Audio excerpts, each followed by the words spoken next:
Well, it is my absolute pleasure and honor to introduce Dr. Stacey Feuer. Dr. Feuer is the Director of Health Psychology for a large medical group in the Chicago area.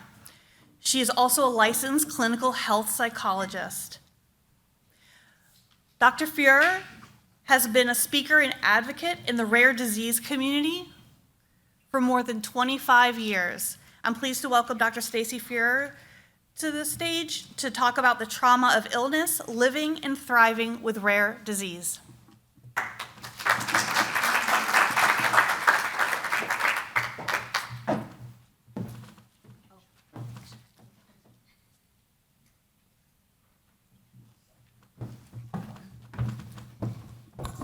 Thanks, Jen.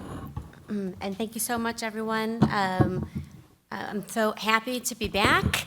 Last year was such a fun, exciting time, for the very first conference that you all had as a community. And I'm really honored to have been invited back again for the second conference. Thank you to Karen Jones for the invitation, and for all of you for taking time out of your lives to come to this conference. I know that it's not easy, but I think it's absolutely worth it to be around a whole room full of people that really get what you're going through day to day and to bring that back with you. So as Jen mentioned, professionally, and let me just also say, I'm probably going to shiver my way through this, so if I'm shaking, it's because I'm so cold. So as Jen mentioned, I am a clinical health psychologist and the director of the clinical health psychology program at Duly Health and Care, which is the largest private medical group in Illinois, and actually I just learned this week, the largest private medical group in the United States, which I had no idea. And so professionally, I am a therapist. I work all day, every day, seeing adults living with chronic medical conditions, so everything from cancer, lupus, MS, diabetes, you name it. And then I specialize in the unique psychosocial aspects of living with a rare or genetic diagnosis. And you might ask, how did you end up doing that? That's kind of weird. And the reason I ended up specializing in this area is because I myself am a rare disease patient. So about 25, almost 30 years ago now, at the age of 20, I was diagnosed with a rare genetic disease called Gaucher disease type 1. And in my 20s, I was very, very sick. I had been healthy up until that point, and then I was very, very ill for about a decade. I was on disability, I was unable to work, I was in and out of the hospital, I had lots of surgeries, I used a wheelchair, I was pretty much bedbound. And I was told at around 25-ish years old that I would never work again, I would never walk again, I would not have a normal life. That's how sick I was and how little hope they had. And fortunately, although it took about a decade, towards the end of my 20s and early 30s, I started to see improvements due to various treatments that were given. And I was able to start thinking about what the next steps would look like, because now I knew that there might be some next steps. And so for me, that period of time was defined by a real inability to find help and support, to find therapy that really understood what it was like to live with a chronic health condition. A lot of depression, anxiety, and trauma. And so that is how I ended up specializing in health psychology and with rare disease patients specifically, because I know when I'm not up here, I'm out there with you all. I know what it's like every day to encounter our health system with a rare disease. And so last year we talked more about the general psychosocial issues. Oh, I'm done now, right? Okay. Thank you very much. Last year we talked more about the general psychosocial issues of living with a rare genetic diagnosis. This year we decided to talk more specifically about trauma and how that impacts our life as rare disease patients. Okay. So let's see here. So how do I hit next slide? Just an arrow? Is that working? Okay, great. Okay, so today we're going to talk a little bit about, I'm going to go through the information as quickly as possible because I know we had a limited amount of time, and I want to get to the what to do part at the end, so forgive me if I go a little bit fast. We're going to talk about trauma and stress, and then some strategies that we can all do to address this. Okay, so a little bit of terminology. When we talk about trauma and stress, these are some important terms to keep in mind. There is what we call acute stress, which is a stress that occurs within 1 month of an initial event, traumatic event. It lasts anywhere from 2 days to 1 month. And the symptoms are things like, you were just in a car accident and you're re-experiencing the car accident. You're avoiding things that bring up your stress. There starts to be anxiety and impairment that seems a little bit above and beyond the norm. And it is considered a precursor for post-traumatic stress disorder, but just because you have acute stress does not mean you will go on to develop PTSD. It just means that they want to keep an eye out if that's something that you're experiencing. Now, PTSD is what happens when that acute stress situation lasts longer than a month. It may last as long as several years. And the symptoms start to be more intrusive. There starts to be a lot more impact on your day-to-day functioning in life because of intrusive thoughts or memories, avoidance of things that bring on that stress. There may be significant thought and mood-related changes, and a lot of arousal around activities where it doesn't really make sense. Then we start to get more into the PTSD category. So when we talk about trauma, there's a lot of different ways to think about it. So some ways to think about it include trauma as just a deeply distressing or disturbing experience, of which an illness, an unexpected illness or injury, right, would count as that. And the second box, a serious injury or shock to the body. So this is often thought of in terms of an acute injury, like a spinal cord injury, for example, but I think there is more and more literature to support that trauma also applies to slower moving chronic illnesses. Trauma can be thought of as an emotional wound or shock that creates lasting, substantial psychological damage. Importantly, we can experience trauma as either the victim or the witness. So if we witness somebody else go through a traumatic experience, caregivers, if you're out there, if we witness our loved ones being told that they're going to die, or we witness them in a situation where we fear they're going to die, as the witness, you have experienced trauma as well. Even more importantly, trauma is more about how we perceive and experience what's happening and less about whether or not it was actually true. So if you are in the hospital and you think you're going to die, even if that turned out to have never been true, what is more important is your perception, right? And it's not because we want to support people in not having the right information, but it's because trauma is about perception less than the actual event. And the reason we know that is because two people can experience the same exact event and have completely different responses. So the event is essentially neutral, right? So it's how we experience the event even more so than the event itself. Okay. So these are some of the things that happen with a post-traumatic stress response. And again, we can have a post-traumatic stress response that's not quite meeting the level of post-traumatic stress disorder.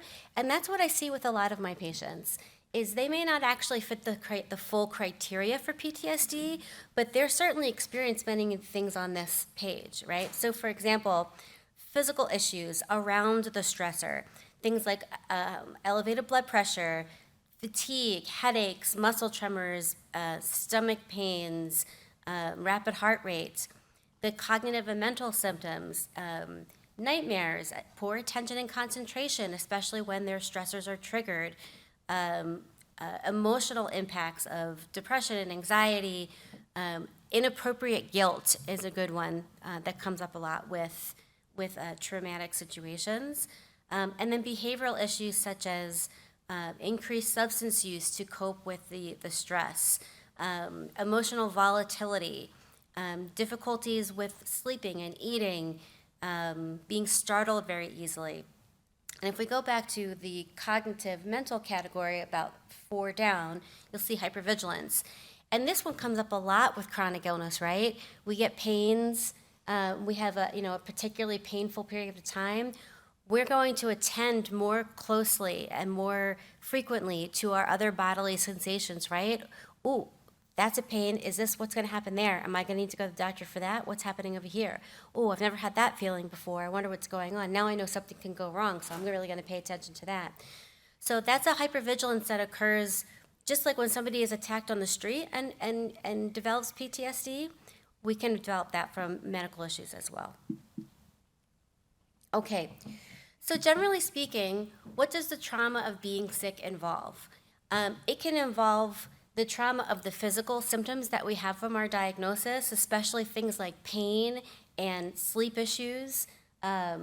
Just the physical symptoms alone can create a low-lying traumatic response and feeling. This can also occur from the effects of medications. Obviously the emotional effects of the illness, so the depression and anxiety that we feel around going to the doctor's office, around getting our treatments, around the changes in our life, can contribute to the trauma of being sick. And then lastly, and I already saw some smiles on this slide, and I have a feeling it was for this one, as we were just talking about with the previous panel, the stress of interacting with the healthcare system. And no matter which system people are in, it sounds like there's ups and downs, right? There's goods and bads.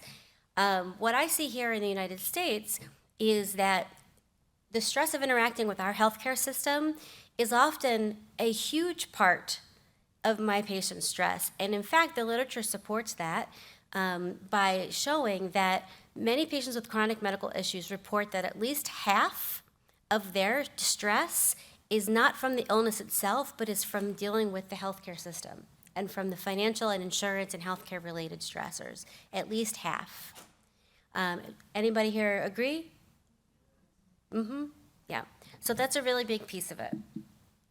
Okay, so I'm gonna skip this one. So we're gonna talk about, just give a little bit of a basic case example, a composite case example. So if we talk about Jane, Jane was diagnosed with metastatic breast cancer at 64 years old. She had previously been treated for breast cancer 3 years before that. She was referred to a health psychologist for symptoms of depression and anxiety. Upon evaluation, she endorsed experiencing significant anxiety, intrusive memories of her previous experiences when entering the hospital for chemotherapy. Because of this, she would arrive late for her appointments, and she would sometimes cancel or reschedule at the last minute, hence being labeled a non-compliant or non-adherent patient, right? She did not want to participate in a support group because other people's stories made her more anxious, not less anxious. She also identified persistent depressed mood, lack of motivation, difficulties with sleep and concentration, and hyper-awareness of her physical symptoms. So this is a composite, again, of many, many patients that I see that gives kind of a general idea of what it might look like for a person that walks into my office. Okay, so, oops, uh-oh. Okay. So I'm not a physician, and I'm not going to, give a real deep dive into the impact of stress on the body, but just as an overview, we hear a lot about stress, and as we were talking about earlier, stress is often cited as the number one thing that we as patients feel like we're supposed to be able to do something about to impact our illness. And there's a lot of reasons for that. There are a lot of things we can do. What we don't want to do is what I mentioned earlier, which is tip too far in the other direction and feel guilty if we're still sick when we feel like we're managing our stress, right? That's when it starts to be unhelpful. So it's important to understand how stress impacts us and what we can do with reasonable expectations. So one of the biggest ways that stress impacts our body is through the inflammatory process. For example, a big impact that stress has on our body is it increases a chemical called cortisol. And cortisol does a lot of things in our body. So when cortisol is increased to a unhelpful level, it can do things like suppress any non-essential functions at the moment, like digestion. So if you think about if we're on the savannah thousands of years ago, running from a lion, right? The last thing our body wants to do is eat, right? So the cortisol is going to suppress our non-essential functions like hunger so that we can escape from the lion, right? So even though we're not escaping from lions today, our body's responding in much the same way. The increased cortisol will also include increased glucose production. That's how we get the energy to run away. But if we have nowhere to run, then we have all this energy and it converts into anxiety, for example. It can decrease insulin production, narrow our arteries, which can contribute to blood pressure issues long-term with a lot of consistent stress.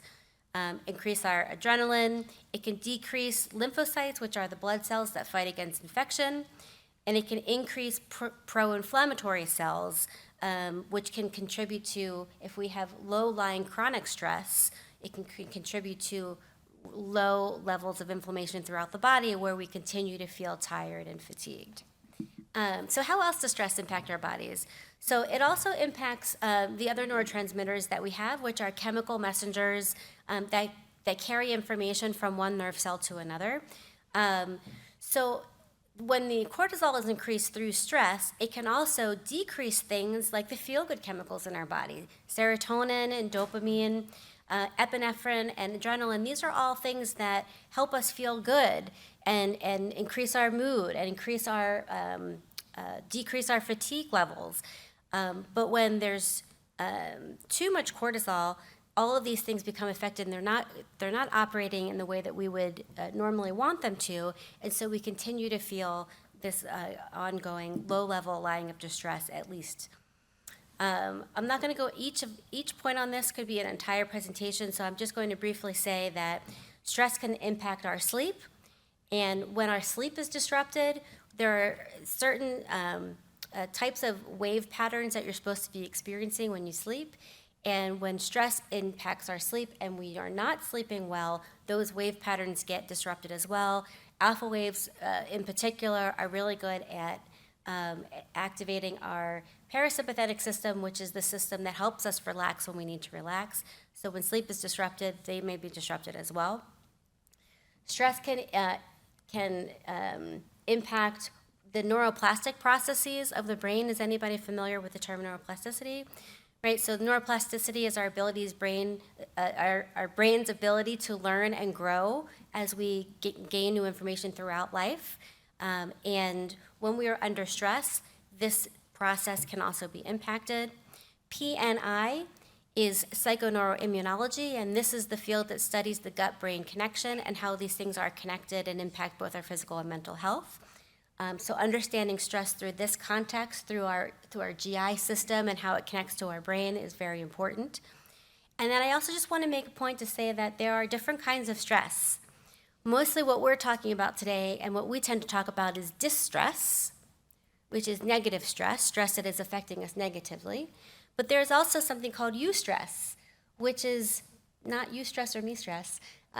Eustress is considered good stress, right? Not all stress is created equal, not all stress is bad, so we don't necessarily want to get rid of all stress in our life because sometimes stress is what helps us move forward and make changes and learn in our life. And so we want to be able to differentiate between helpful stress and unhelpful stress. Okay, so generally speaking in our lives, what kind of conditions create distress?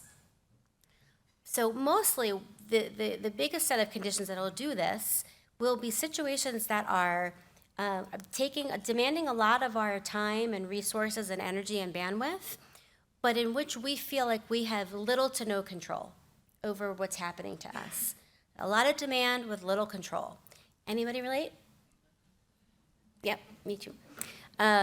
So when you're looking at situations, you're noticing, hey, I'm feeling pretty stressed about this. I want you to look at that situation and say, how much demand is this putting on my life right now, and how much control do I feel I have? And if it's like this, that's a good indicator of, hey, I need to try to look at where I can have a little bit of control, and that's what we're going to talk about a little bit further on. So when we are trying to create lower demand, higher control shifts in our life, this is, for example, something that therapy can help with, right?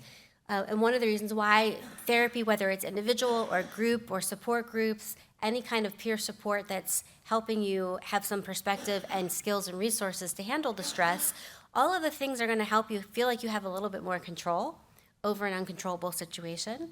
And then so indirectly can help decrease your stress. So if you put this together with the trauma response information that we were just talking about, and think about a deer that was born and raised in lion territory, right? And that deer has grown up learning that most of the things out there are going to hurt me, right? And then for some reason in the story, I don't know, it doesn't make sense. All of a sudden, this deer moves to rabbit territory. I don't know, maybe he got a better job.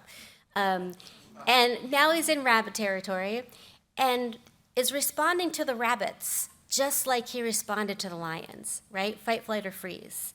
Why does that happen? Because there was a learned response, there was a traumatic response that this deer learned that when I see another four-legged furry creature, I need to get out of the way or I'm going to die. And it hasn't learned yet that rabbits are not the same as lions. And so this is the same thing that we do when we have a trauma response. Let's say that we had a bad experience in a hospital 5 years ago, and now we're in a doctor's office, and it's not exactly the same thing, but there's white coats and there's instruments and it smells funny, and we had the same feeling come up that happened in that hospital that we almost, had a serious situation in. That is a trauma response. That is like the deer and lion terrier that is now living with rabbits. Okay, so what can we do? So the first thing we want to do is we want to try to identify what's working, what's not working. Very often when we're talking about managing stress, we're very quick to look at everything that's not working. And I'm willing to bet that if you look, there are things that you are doing that are working. So we don't want to throw out the baby with bathwater, right? We want to make sure we're noticing the things we're doing that are working right now and keep those things. So the caveat to this is, unless keeping those things is actually going to contribute to your stress long term. We have to really be honest here. So for me, you'll notice there's a little note here about Reese's Pieces. So for me, what I would love to do is to keep the half pound of Reese's Pieces that I like to indulge in at a time, because it brings me joy. However, if I'm really honest with myself, it's that kind of indulgence is actually probably going to cause longer term stress on my body for me to keep doing that. So I want to keep the things that are helpful as long as they are truly helpful, not just for my down mood tonight, but for the next several weeks and months, right? Then we want to look at what we can discard, what we can let go of and leave behind, things that are no longer working. So this may be things like ways we think about our situation, or habits and behaviors that we have around our situation, or people in our lives that are not helpful in our situation. There's all kinds of options here. And the caveat here is, unless removing that activity, again, increases our stress long term. So the example here might be exercise. I would love to discard exercise from my life. I'm sure a lot of us would. It would bring me joy to do so. However, I know that that is something that over the long term, getting rid of would actually cause me more stress down the road. So we do want to think about short-term versus long-term impact. And then we want to maintain the things that we've decided to keep that are already working. So this can include habits, activities, diet choices, social connections, peer conferences, keeping up with our medical tasks that we're supposed to do. We want to try to keep those up and maintain them. Okay, so specifically, when a patient comes into my office, what are some of the things that we talk about that they can do on a concrete level to help manage their stress? And again, I want to go back to the earlier point that I'm very careful here when I'm talking with my patients to explain that nothing we do here is going to cure your physical illness, right? I'm not a physician. These are not medical solutions. What we're hoping here for is realistic expectations that if we do these things on a regular basis, I might feel a little more in control of stress when it happens to me. It might be a little less intense when it happens to me. And welcome to Margaritaville.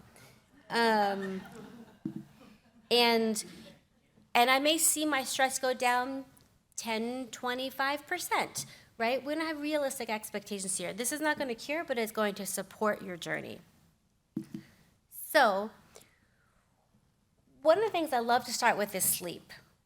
Sleep is a foundational activity, and anybody here struggle with sleep issues? Yeah. So we all know that when our sleep is disrupted, that it affects everything, right? It makes everything worse. It makes our pain worse. It's hard to concentrate and focus. And so if we can start with getting our sleep in line as best as possible, it will hopefully have a cascading effect on some of the other things that we're experiencing. And so I'm not going to have time to go into these things in too much detail, but just to give the overview. So we'll talk about things like basic sleep hygiene, which are the habits and routines that you have around your sleep schedule. Things like going to bed and waking up at the same time every day, even on the weekends. Things like not, eating a lot or drinking alcohol or exercising too close to bed. Having an established bedtime routine where you tend to go to bed around the same time every night, not working in bed, those types of things. And if we're going to get really into sleep psychology, a sleep psychologist, which is a type of health psychologist, might look at things like your sleep quotient, or sleep efficiency is another way to think about this, which is the amount of time you're sleeping versus the amount of time you're in bed. And the ideal here is these numbers, you want them to be as close together as possible. You don't want to be in bed for 8 hours, but only sleeping 5 hours. Your sleep efficiency is going to be very poor, right? And you're going to be spending a lot of time in your bed doing something other than sleeping, which behaviorally is going to condition you to stop associating your bed with sleep. So these are some of the things that we want to look at with sleep. Okay. When we talk about breathing, we hear a lot about breathing exercises, right? And I think that in the general public, it's gotten kind of a reputation as, yeah, I breathe in and out, woohoo, great, what does that really do for me? But there's real science behind breathing for stress. When we breathe in deeply and we breathe into the lower lobes of our lungs, and we really oxygenate our bodies through that deep breathing process, we are allowing more oxygen to travel to our organs and through our bloodstream. That is sending signals to all the various parts of our body that we are relaxed and that will activate our parasympathetic system and help us to continue to be more relaxed. So this is one of those things when you're feeling distressed or anxious, and no matter how you try to logic your way through the situation, nothing's working. You want to go to something physical like this, because sometimes we can relax our body's brain first, and it tells our bodies to relax, but sometimes we can do the opposite, and we can work on relaxing our bodies first, which will send the signals back up to our brain that we can relax a little bit more. And deep breathing and different types of breathing are ways to do that. Diaphragmatic breathing, or deep breathing in particular, is really good for this. One thing I will caution, though, is please don't do this whilst operating a motor vehicle. Or heavy machinery, because when you breathe in deeply, you may sometimes feel a little lightheaded. So you want to make sure that you're relaxed and seated in a safe place when you're doing these things. You laugh, but these are things I have had to tell people. Please do not do relaxation exercises while you're driving.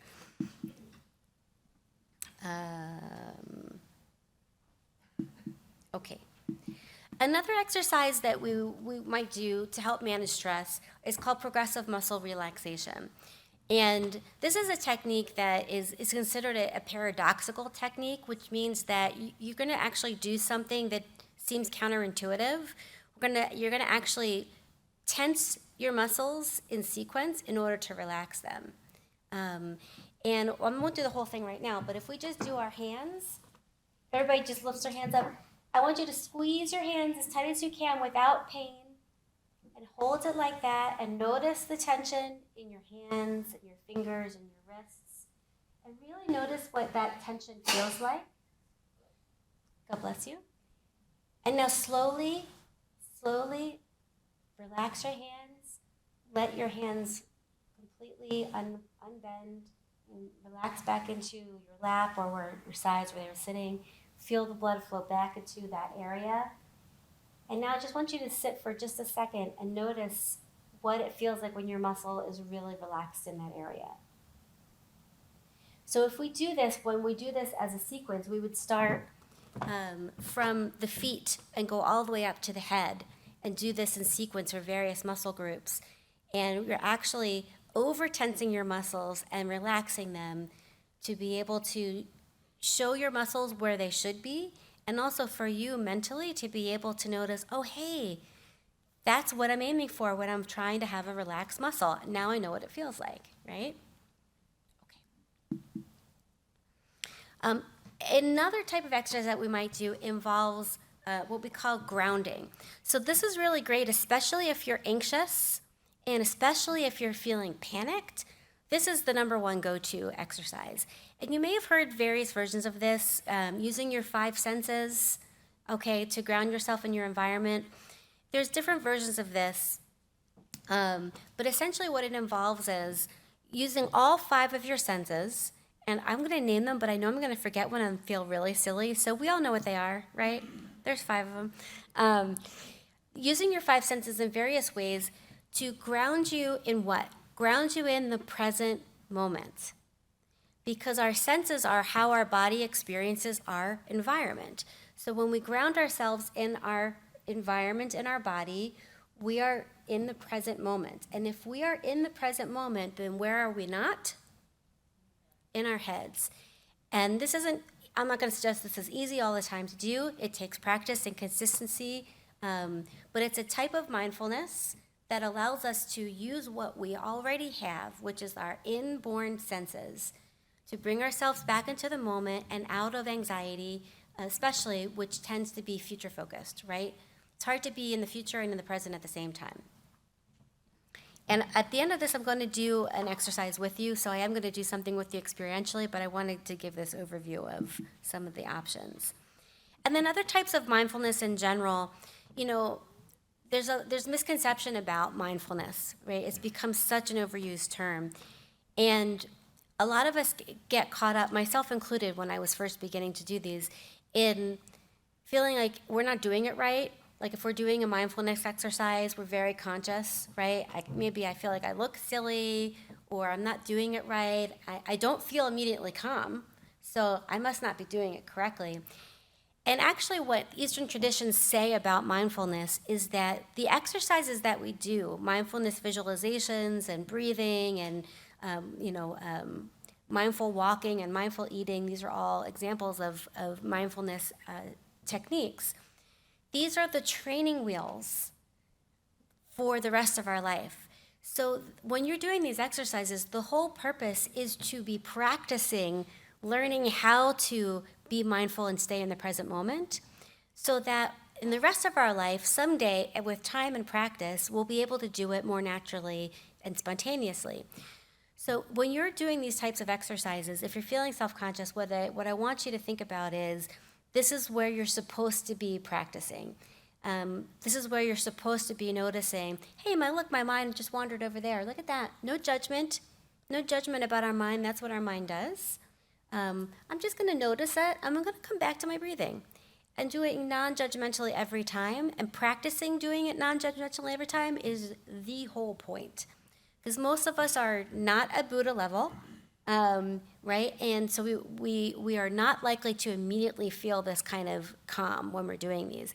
And that can turn people off, and these are extremely helpful exercises if you have reasonable expectations for them. Okay, so how are we doing on time? I'm done? Well, I can do a brief exercise, or we can end and I can do it later if people want in the hallway. Okay. All right, so what I'd like to have everybody do is just relax, get yourself into a relaxed position in your chairs.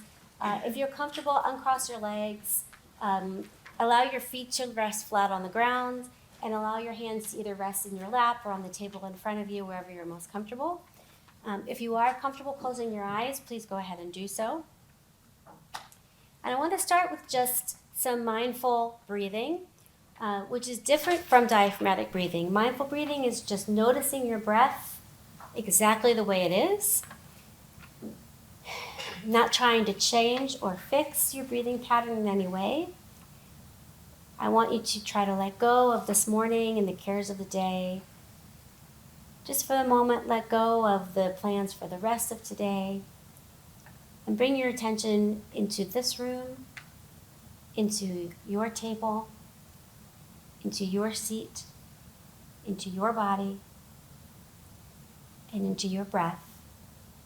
And just spend a moment noticing your regular breathing, just the way it is.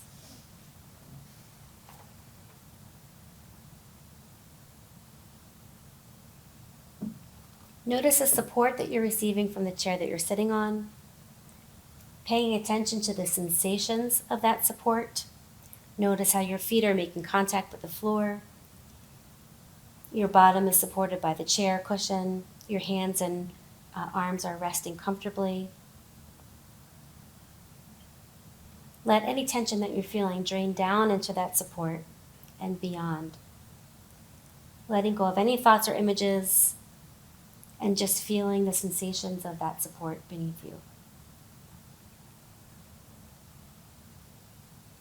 Noticing the breath, actually feeling the breath through the movement of your belly or chest or shoulders. Noticing how your body expands a little on the in-breath and relaxes a little on the out-breath. Letting your breath just be your breath, knowing that you're breathing just fine.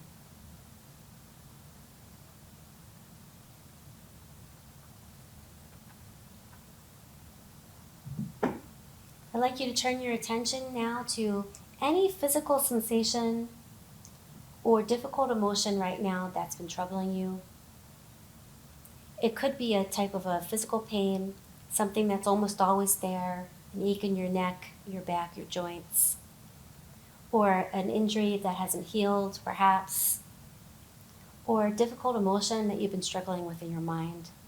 Taking your time and let yourself get a sense of that sensation or that feeling that you're choosing to work with.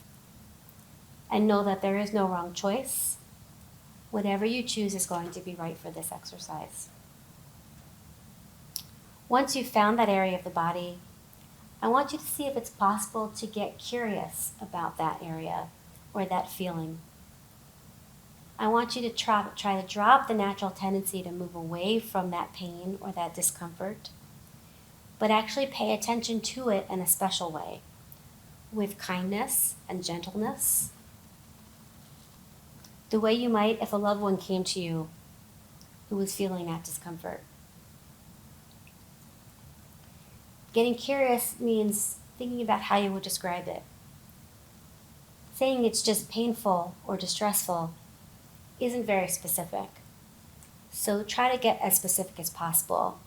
Is it sharp, cutting, dull, throbbing, burning, constricting? Is the emotional sensation heavy, dull? Try to get specific in your mind. How big is this area? How big is this feeling? How thick or thin is it? What texture does it have? What's its shape? And where are the boundaries? Be spending a minute on the boundaries, at the edges of that discomfort or that pain or that difficult emotion. The edges of the boundaries of that sensation are the places where if you went a little further out, there's no more discomfort.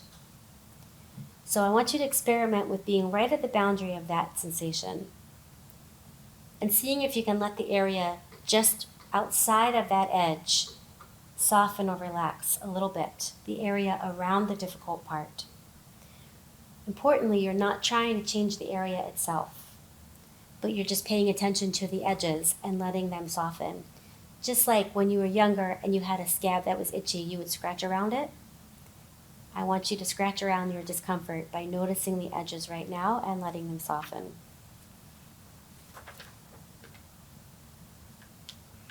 This softening and allowing is letting the sensation be just the way it is, but learning that you can soften the edges around it at the same time, allowing your feelings to be there, but also contributing to decreasing them at the same time.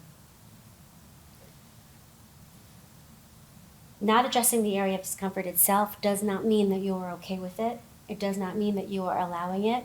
It's just an acknowledgement that that is what you are feeling right now. Without trying to push that difficult sensation away, I want you now to look for a sensation, another sensation in your body that feels good, or an emotion that feels good. Not pushing the negative away, but allowing the positive in at the same time.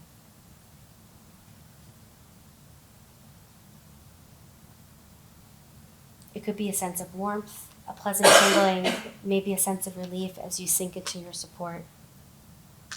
If you're having difficulty finding someplace that feels okay, just gently place your hand on your stomach or your heart area and feel the sensation of your heart beating, or notice the natural rhythms of your body. Lastly, if you find yourself drawn back to the painful area, try not to fight it, but just allow yourself to breathe around it. Breathe into the edges of that pain or that discomfort. And then bring your awareness back to the pleasant area of your body, not pushing the negative away, but including it with the positive at the same time.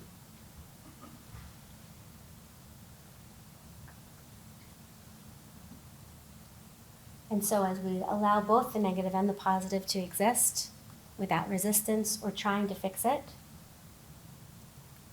please notice that you are still here and okay, despite having paid more attention to those sensations, not less. And when you're ready, you can come back into the room and open your eyes. And resume your regular breathing.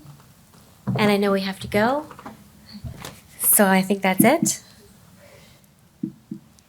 I think the slides will be available afterwards for the rest of this, so thank you so much for your time. Have the rest of the day.